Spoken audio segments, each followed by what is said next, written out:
Я Тажен Марапек Амантаевич. Работаю в НГУ «Жайык-на-газ» с 1991 года. Начальник цеха ПРС я работаю с 2004 года. Общий стаж работы 34 года в данном предприятии. Суть разработки распродолжения заключается в следующем.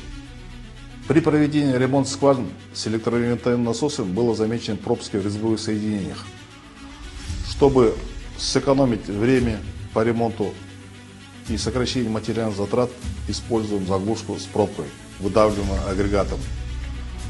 Этот способ хорош тем, что при утечке в резьбовых соединениях или по телу процесса спуска с опрессовкой бракованные трубы заменялись на другую, и процесс спуска продолжался без подъема ранее спущенных труб.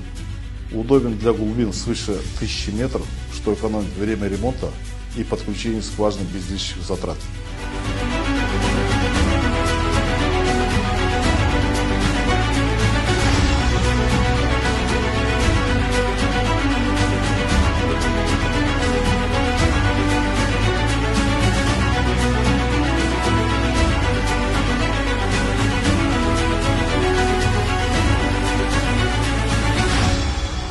Я благодарю свою команду за поддержку и взаимопонимание, а руководство МВНагаз за доверие и веру в инициативу работников.